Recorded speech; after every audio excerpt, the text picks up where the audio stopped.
अच्छा जी, पाकिस्तान के अंदर नवाज शरीफ साहब जो हैं उनकी तो अब ज़ाहिर है किस्मत खुल गई है। अल अजीज़िया का जो ड्राफ्ट जो रेफरेंस था उसके अंदर भी आज इस्लामाबाद हाई कोर्ट ने इनको क्लीन चिट दी है और अब ये जो है सोच रहे हैं कि ये पाकिस्तान के प्राइम मिनिस्टर चौथी बार बनेंगे। इनके साथ जो हैं इनके जो लॉयर हैं आज़म नज़ीर तारड़ साहब, उन्होंने भी बड़ा वेलकम किया इस वर्डिक्ट को और उन्होंने कहा जी कि अब हालात फेवरेबल हो गए और ये जो हैं इलेक्शंस कंटेस्ट कर सकेंगे। PMLN की स्पोक्स पर्सन जो है मरियम औरंगजेब, उन्होंने हाई कोर्ट का बड़ा शुक्रिया अदा किया और उन्होंने कहा जी कि थैंक गॉड नवाज शरीफ साहब को एक्विटल मिला है तमाम केसेस में, विच मीन्स कि ये सारे फॉल्स केसेस थे। लेकिन बड़ी अफसोस की बात है कि इनको जस्टिस 7 साल के बाद मिली है और नवाज शरीफ साहब जो है चौथी दफ़ा प्राइम मिनिस्टर बनेंगे और इस मुल्क के जो प्रॉब्लम्स हैं उसको सॉल्व करेंगे और कंट्री को प्रॉस्पेरिटी की तरफ लेकर जाएंगे। वाह जी वाह, क्या बात है। कोर्ट्स हों तो ऐसी हों, हैं मज भाई। पहले तो इसी कहने सा लाहौर हाई कोर्ट, अब तो हम कहते हैं बल्ले बल्ले इस्लामाबाद हाई कोर्ट भी। मसला थोड़ा फंस गया कनेडियंस ते जाओ साड़ियाँ कोर्ट्स ते को देखो कैसे मसले हल होंगे एंज एंज। ठीक है जी। अच्छा जनाब, आसिफ अली जरदारी जो है ना उनको चैन नहीं है। जब उनके ऊपर केसेस या होते हैं ना कुछ, तो वो मरने के करीब हो जाते हैं, वो कुर्सी पे बैठ जाते हैं, वो मैं मर रहा हूँ, फिर हॉस्पिटल में रहते हैं। अब आजकल चूंकि इनके ऊपर कोई केसेस नहीं है तो ये बिल्कुल अचाज बचाज है और आज तो इन्होंने हद कर दी है। मतलब इन्होंने बिल्कुल ही लाइन, रेड लाइन क्रॉस कर ली। आज इन्होंने बहुत ज्यादा निशाने साधे जमाइमा खान जो कि इमरान खान साहब की फॉर्मर वाइफ थी, और ना सिर्फ ये बल्कि इनकी मां के ऊपर के खिलाफ भी बहुत सारे जो है ताने कसे, लेडी एनाबेल गोल्डस्मिथ जो है उनके खिलाफ भी। अच्छा जी, बात क्या हुई? बात ये हुई कि जरदारी साहब से एक इंटरव्यू लिया जा रहा था और उन्होंने कहा कि जरदारी साहब आप भी और शरीफ साहब भी सारे प्राइम मिनिस्टर बनने के ख्वाब देख रहे हो, लेकिन PTI जो है उसको अगर 2/3 मेजॉरिटी मिल गई, क्योंकि इस वक्त तमाम सर्वे ये शो कर रहे हैं कि PTI जो है वो सबसे ज्यादा मकबूल जमात है, तो इसके ऊपर आप क्या कहना चाहते हैं? तो उन्होंने कहा जी हाँ, ये जो बाहर से लोग बैठे हुए हैं ना, ये जो व्लॉगर्स हैं, ये सारे उनको फंडिंग कर रही है जमाइमा गोल्डस्मिथ, और इसकी मां के बारे में तो क्या ही कहना है। इनकी फैमिली ने तो वॉर जब की थी इजिप्ट के साथ तो उसमें पैसे बनाए हैं। तो ये तो इस तरह के लोग हैं। ते पायन तुसी किस तरह दे लोग हो? पायन तुसी अपने गिरबार में तुहाडे कोल ते 2 लाख रुपए नहीं सन अपना सिनेमा बचाने वास्ते हैं जी, फिर इतना हुण मिलियंस ऑफ डॉलर्स तुहाडे कोल किस तरह है? पहले तुसी अपना दे जवाब दो। और बिला वजह तो उसके ऊपर जाहिर है कि जमाइमा गोल्डस्मिथ जो है वो तो भड़की तो नहीं, लेकिन उन्होंने बड़ा पोलाइटली कहा, उन्होंने कहा कि ये एब्सोल्युटली रॉन्ग है, क्योंकि इन्होंने उनके ऊपर इल्जाम लगाया कि ये फाइनेंसिंग कर रही हैं, ये और इसकी मां जो है फाइनेंसिंग कर रही है व्लॉगर्स को। तो इसलिए वो जो बाहर लोग बैठे हुए हैं उनको तो पता ही नहीं है पाकिस्तान के क्या मसाइल हैं, तो उनको ये लोग मिसगाइड कर रहे हैं। उन्होंने कहा जी हम किसी तरह की कोई फाइनेंसिंग नहीं कर रहे हैं और ना ही हमारा कोई ताल्लुक है, हम सिर्फ पाकिस्तान के लिए अच्छी चीज चाहते हैं। और जमाइमा ने आज फिर बड़ा डिसेंटली जवाब दिया, I only want peace and prosperity for Pakistan and all these allegations are absolutely not correct. बस उसने इतना ही जवाब दिया। अब बड़ी डिसेंट औरत है भाई, मेरा तो इतना कोई सलाम है भाई तेनू। वाह जी वाह, क्या बात है। ISPR की आज एक बड़ी अफसोसनाक जो है प्रेस रिलीज है और उसके मुताबिक 25 सोल्जर्स जो हैं उनकी डेथ हुई आज डेरा इस्माइल खान में जो लड़ाई हुई टेररिस्टों के अगेंस्ट। इसके अलावा जो डिफरेंट ऑपरेशंस यहाँ पे KP में चल रहे हैं उसमें 27 टेररिस्ट जो हैं उनकी भी डेथ हुई है। वो कहते हैं जी कि हमें इंटेल बेस एक ऑपरेशन हमने कंडक्ट किया था दारा जिंदा के अंदर, और जो टेररिस्ट का हाइड आउट था इसको बस्ट किया था, 17 टेररिस्ट को हमने मारा था। इसी तरह एक और कुलाची के एरिया में किया था जिसमें कि 4 टेररिस्ट मारे थे, और ये बहुत ज्यादा इन्वॉल्व हैं सिक्योरिटी फोर्सेस के ऊपर अटैक्स करने के लिए और पाकिस्तान के इनोसेंट सिविलियंस के ऊपर। इनके ऊपर जो हमने छापे मारे थे उसमें वेपन्स और एम्यूनिशन और एक्सप्लोजिव्स जो हैं वो भी मिले हैं। वो कहते हैं जी कि 2023 जो है अभी तक बहुत ज़्यादा उसमें टेरर एक्टिविटीज़ हो चुकी हैं पाकिस्तान के अंदर इन जनरल और KP के अंदर इन particular. 470 security officials and civilians जो हैं उनकी डेथ्स हो चुकी हैं इन 1050 टेरर रिलेटेड इंसिडेंट्स में 2023 में। और इसमें जो 7 एरियाज हैं along Pakistan Afghan border in KP वो जो हैं टेररिस्ट हॉटस्पॉट्स हैं, जिसमें कि Peshawar, Khyber, north Waziristan, south Waziristan, DIK, Bajaur और टैंक का एरिया है। अच्छा जी, एक अच्छी पड़ी खबर सुनाने हैं, एक अच्छी सुनाने हैं, ठीक है ना जी। एक पड़ी एक अच्छी एक अच्छी। अच्छा, अब अच्छी खबर यह है कि आपको पता ही है कि दुनिया की one of the biggest oil companies जो है, खास तौर पे जो मिडल ईस्ट के अंदर सऊदी अरेमको जो है अब पाकिस्तान के अंदर इन्वेस्टमेंट करेगा, और इन्होंने आज एक्वायर किया है 40% equity stake in oil and gas and oil Pakistan Limited, ये पाकिस्तानी कंपनी जो है इसके साथ उन्होंने डील्स की हैं। उन्होंने कहा जी कि अरामको चाहती है कि वो जो है ऑयल्स जो हैं उनसे आगे निकल के और भी ज्यादा जो है उसमें एंटर होए, जैसे कि ये लोग बनाते हैं वेल्वोलिन ब्रांडेड ल्यूब्रिकेंट्स। तो वो कहते हैं जी कि इस मार्केट के अंदर जो है केमिकल्स एंड ल्यूब्रिकेंट्स, इस मार्केट में ये एंटर होना चाहते हैं और उस सिलसिले में हम पाकिस्तान में इन्वेस्टमेंट करना चाहते हैं। अरामको के डाउनस्ट्रीम प्रेसिडेंट मोहम्मद अल कहतानी जो हैं उन्होंने कहा है जी कि हम अपनी एक्सपेंशन ड्राइव जो है उसको हम under that expansion strategy and drive हम पाकिस्तान के अंदर आए हैं और जो इसमें हम इन्वेस्टमेंट्स कर रहे हैं ताकि अपना वर्ल्ड वाइड पोर्टफोलियो जो है इन चीज़ों के अंदर भी बढ़ाया जा सके। पाकिस्तान ने एक सेटअप किया था Pakistan special investment facilitation council, जो कि एक सिविल और मिलिट्री बॉडी का कोलैबोरेशन है, जिसमें कि उन्होंने अब वादा किया है कि हम मुल्क के अंदर बिलियंस ऑफ डॉलर्स के इन्वेस्टमेंट्स लेकर आएंगे to tap the potential of the country. तो उसकी आज ये पहली जो है बड़ी इनकी जीत है कि ये सऊदी अरामको को इन्होंने and it's a huge news. Those who understand what Saudi Aramco is, दुनिया का वन ऑफ द बिगेस्ट ये जो थी ऑयल कंपनी होती थी किसी ज़माने में, फिर कोविड आ गया, फिर इनके हालात काफ़ी अरामको भी खराब हुए, लेकिन still they are huge giants. अच्छा जनाब, कल हमने आपको बताया था कि इंडियन सुप्रीम कोर्ट जो है उसने जो अपना वर्डिक्ट दिया था आर्टिकल 370 को जो रिवोक किया था हिंदुस्तान ने, तो उसके ऊपर उन्होंने कहा कि नहीं, यूनियन की गवर्नमेंट जो है, सेंटर की यानी जो गवर्नमेंट है, उसके हर फैसले के हम अगेंस्ट नहीं बोल सकते हैं और हम जो है खड़े रहेंगे कि इस चीज़ के ऊपर कि ये एब्रोगेटेड ही रहेगा। इसके ऊपर अब जो है आज ना सिर्फ कश्मीरियों ने बल्कि और बहुत सारे पॉलिटिकल लीडर्स जो हैं उन्होंने भी रिएक्शन दिया। सबसे पहले हम आपको जो कश्मीरी लीडर्स हैं उनके रिएक्शन में बताएंगे, के बारे में आपको बताएंगे। ऑल पार्टीज हुर्रियत कॉन्फ्रेंस के जो लीडर हैं मीर वाइज उमर फारूक साहब, उन्होंने अपने एक्स पे लिखा कि ये बहुत ही सैड इंसिडेंट है लेकिन ये अनएक्सपेक्टेड नहीं था। जम्मू और कश्मीर जो है उसको जिन लोगों ने पार्टीशन के वक्त जिन्होंने ये कहा था कि इसका एक्सेशन इंडिया के साथ होना चाहिए और उसको बड़ी प्रॉमिसेस दी गई थी, आज उनको पता होना चाहिए कि उनके साथ क्या हो रहा है और उनके साथ कितना बिट्रेल हुआ है। ये चीज़ जो है कॉन्स्टेंटली ब्लीड कर रही है ह्यूमैनिटी को और ये एक बहुत बड़ा पॉलिटिकल इशू है जिसको हल करने की कोशिश करनी चाहिए। हुर्रियत कॉन्फ्रेंस के एक और स्पोक्स पर्सन ने कहा कि इंडियन जुडिशरी या इंडियन गवर्नमेंट का कोई लीगल स्टेटस नहीं है कि वो एक internationally recognised disputed state of Jammu and Kashmir के ऊपर इस तरह के फैसले ला सकते हैं और ये फाइट जो है ये आर्टिकल 370 या 35A ऑफ इंडियन कॉन्स्टिट्यूशन के खिलाफ नहीं है, ये for freedom of Jammu and Kashmir है from India's illegal occupation. Hurriyat के ही शबीर अहमद शाह ने, जो कि इस वक्त दिल्ली के तिहाड़ जेल के अंदर हैं, वहां से उन्होंने बात करते हुए कहा जी कि ये बेतहाशा इंटरनेशनल कम्युनिटी को जो डिटेरियोरेटिंग ह्यूमन राइट सिचुएशन है जम्मू एंड कश्मीर में उस पर देखना चाहिए और अपना रोल प्ले करना चाहिए और कश्मीरियों का हक है कि उनको राइट टू सेल्फ डिटर्मिनेशन दिया जाए ताकि वो अपनी डिग्निटी के साथ रह सकें as enshrined in the UN charter. और उन्होंने कहा जी कि 76 ईयर्स में इंडिया जो है उसने हमारी जितनी जो लेजिटिमेट स्ट्रगल थी उसको क्रश करने की कोशिश की है, जिसके के ऊपर दुनिया का ध्यान होना चाहिए। Special assistant to prime minister in Pakistan on human rights and women empowerment Mushaal Hussein Mullick जो हैं उन्होंने भी कहा जी कि ये बिल्कुल गलत है जो कदम उठाया है और सुप्रीम कोर्ट से हम चाहते थे कि वो शायद सीधे रास्ते पे लेके जाएगी इस चीज़ को। तो ये जो इनका डिसीजन है this is against Geneva convention and UN resolutions और उन्होंने कहा जी कि ये मोदी और नेतन्याहू जो हैं ये दोनों जो हैं मैसेकर जो है ह्यूमैनिटी का कमिट कर रहे हैं और खास तौर पे हिंदुस्तान के अंदर आरएसएस जो है और इंडियन टेररिज्म जो है वो सारी दुनिया में फैला रहे हैं ये लोग, चाहे कश्मीरियों का कत्ल होए या दुनिया में सिखों का कत्ल होए, ये इंडियन गवर्नमेंट जो है अलेजली इसके अंदर इन्वॉल्व। उन्होंने कहा लीडर फरीदा बहनजी जो कि श्रीनगर में है उन्होंने कहा कि ये जम्मू एंड कश्मीर जो है ये डिस्प्यूटेड टेरिटरी है और अंडर यूनाइटेड नेशंस रेजोल्यूशन इसको रिजॉल्व करने की जरूरत है। तो ये जो आपने आज डिसीजन लिया है सुप्रीम कोर्ट को, उन्होंने कहा जी ये इंतहाई बायस्ड है। लीडर अल्ताफ हुसैन वानी ने कहा कि कश्मीरीज का अब इंडियन जुडिशरी के ऊपर कोई भी फेथ नहीं रहा है। जो लीडर है हुर्रियत के ही अल्ताफ हुसैन बट लेकिन वो इस्लामाबाद में होते हैं, उन्होंने कहा जी कि ये जो इन्होंने जो बायस शो किया है जुडिशरी ने, ये इन्होंने ये शो करने की कोशिश की है कि ये प्रायोरिटाइज करते हैं हिंदुत्व आइडियोलॉजी को और ये जस्टिस के ऊपर भी एनक्रोच कर रही है। जम्मू और कश्मीर के अंदर पीपल्स डेमोक्रेटिक पार्टी की प्रेसिडेंट महमूदा मुफ्ती साहबा ने आज एक्स के ऊपर लिखा कि हम अभी भी होप जो है लूज किए हुए नहीं है, हम अपनी स्ट्रगल कंटिन्यू रखेंगे और सुप्रीम कोर्ट का ये जो वर्डिक्ट है ये एंड ऑफ द रोड नहीं है।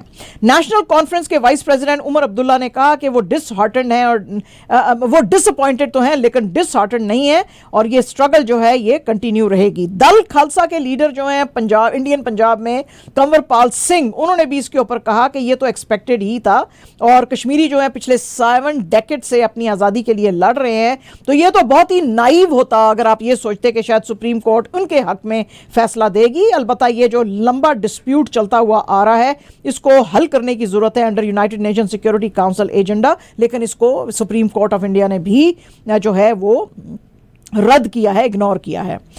इसके बाद जी क्या हुआ कि जो हिंदुस्तान के अंदर ऑपोजिशन पार्टीज थी उन्होंने भी जो है बाकी दिल्ली के अंदर उन्होंने भी एक प्रेस कॉन्फ्रेंस की और उसके अंदर इन्होंने इसके ऊपर बात की। इसके अंदर कांग्रेस के जो फॉर्मर यूनियन मिनिस्टर हैं एमपी चिदम्बरम, उन्होंने और बाकी के जो लीडर्स इनके साथ आज नजर आए वहां पे उन्होंने कहा जी कि जो इंडिया का फेडरलिज्म है वो अब स्टेक के ऊपर आ गया है सुप्रीम कोर्ट के इस वर्डिक्ट के ऊपर। उन्होंने कहा जी हम रिस्पेक्टफुली डिसएग्री करते हैं सुप्रीम कोर्ट के इस डिसीजन के ऊपर और ये क्वेश्चन पूछा ही नहीं है सुप्रीम कोर्ट ने कि क्या पार्लियामेंट किसी स्टेट को यानी स्टेट हुड का दर्जा खत्म करके किसी को यूनियन टेरिटरी बना सकती है, क्योंकि ये एक 1 स्टेप डाउन है। तो आप यूनियन टेरिटरीज को 1 स्टेप अप लेके जाते हैं और स्टेट हुड उसको देते हैं, स्टेट्स को यूनियन टेरिटरीज नहीं बनाया जा सकता। इनके साथ बैठे थे राज्यसभा के MP and lawyer Abhishek Manu Singhvi, उन्होंने भी कहा जी कि अंडर आर्टिकल 3 जिसका के हवाला सुप्रीम कोर्ट ऑफ इंडिया ने दिया ऑफ कॉन्स्टिट्यूशन, उसमें स्टेट को यूनियन टेरिटरी नहीं बनाया जा सकता है।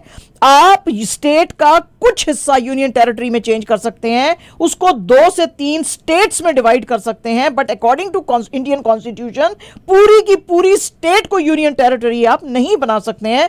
तो सुप्रीम कोर्ट का ये जो डिसीजन है ये कॉन्ट्रडिक्शन है ऑफ कॉन्स्टिट्यूशन।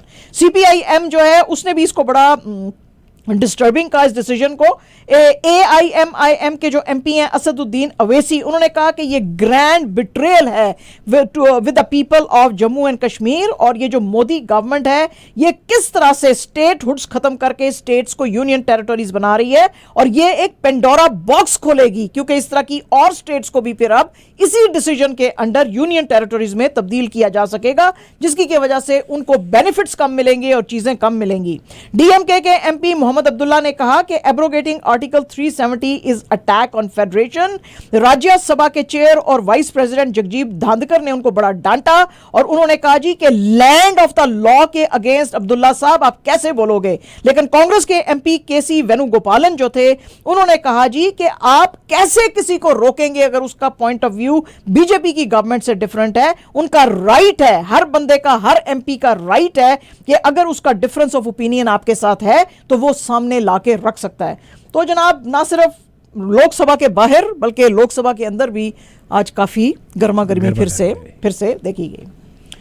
और जनाब एक्ट्रेस काजोल जो हैं उन्होंने कहा जी एक दफ़ा मेरी लड़ाई हुई थी बहुत ज़्यादा करण जौहर से और ये लड़ाई तकरीबन 45 मिनट्स तक चलती रही। हुआ ये कि आपको पता ही है कि काजोल ने बड़ा टॉम बॉय सा रोल प्ले किया था अंजलि का करण जौहर की 1998 की जो फिल्म थी कुछ कुछ होता है, तो और उसके अंदर शाहरुख खान और रानी मुखर्जी भी थे। शाहरुख खान राहुल था और रानी मुखर्जी टीना थी। तो काजोल ने अपने इंटरव्यू में कहा कि मैंने जो है करण जौहर से कहा कि मैं रानी का रोल करना चाहती हूँ, मैं टीना बनना चाहती हूँ, लेकिन करण किसी सूरत मानने को तैयार नहीं था। वो कहता था नहीं तुम अंजलि ही का रोल करोगी। तो वो कहती है कि मैंने बहुत ज्यादा तकरीबन 45 मिनट्स तक इसके साथ लड़ाई की, फिर भी ये जो है अपनी बात पे अकड़ा रहा। लेकिन जनाब मैडम आपके लिए अच्छा हो गया क्योंकि उस साल जो फिल्म फेयर अवार्ड था फॉर बेस्ट एक्ट्रेस वो फिर आपको मिला, काजोल को मिला है जी।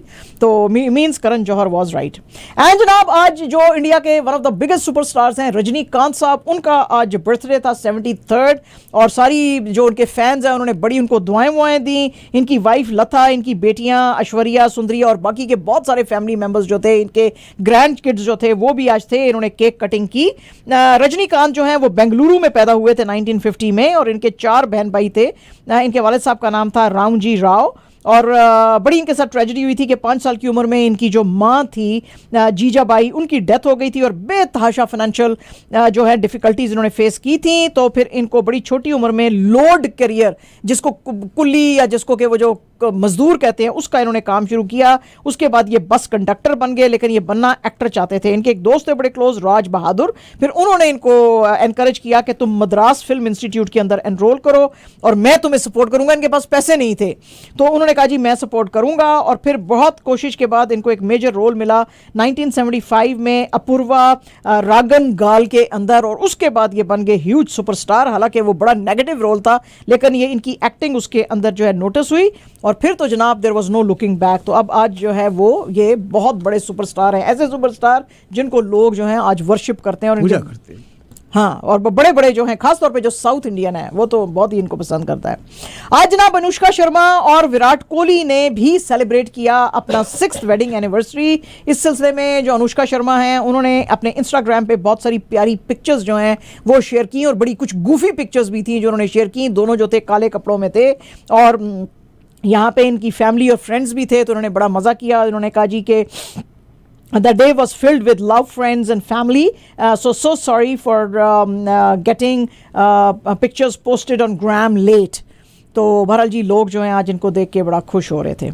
और जनाब टोरंटो ब्लू जेज के साथ क्या हुआ? हाँ जी, टोरंटो ब्लू जेज जो हैं जुलाई 24 की जो गेम है जनाब, जो टेम्पा बे के साथ होने वाली थी, उसमें बड़ा जी है, हाँ होने वाली है, होएगी जो अब जुलाई 24 को जो होएगी, तो उसके अंदर जो 5 लेवल सीट्स हैं उनकी जनाब जो टिकट थी $2.30 की, $2, हाँ 2.30 लिखा हुआ उन्होंने कि उसकी $2.30 वही ना, 2.30 $2.30 की हुई। अच्छा, अब ये जिस वक्त जो है आई टिकट मास्टर के ऊपर, तो एक जो यूजर था रेडिट का, उसको ये इस डिस्काउंट का पता चल गया। उसने कहा जी ऑल टुगेदर 6 टिकट्स के लिए अब आपने सिर्फ टोटल $13 पे करने हैं, तो फटाफट ये टिकट खरीदो। तो लोगों ने धड़ाधड़ खरीदने शुरू कर दिए। बाद में जिस वक्त पूछा गया टोरंटो ब्लू जेज से, तो उन्होंने कहा हाँ जी ये एरर था, वैसे जो अब टिकट है जो ये 500 सेक्शन के लिए ये 33.35 इंक्लूडिंग टैक्सेस है, फीस है, तो ये अब हमने करेक्ट किया। लेकिन जिन लोगों ने $2.30 का भी लिया ticket, we will honour that, और हम उनको आने देंगे गेम में। ऐसा नहीं है कि वो एंटर नहीं हो सके है जी। कभी देखा है आपने $2 का टिकट लीजिए साहब, और वो भी ब्लू जेज का, तो वो कहते हैं जी ऐसे नहीं होगा।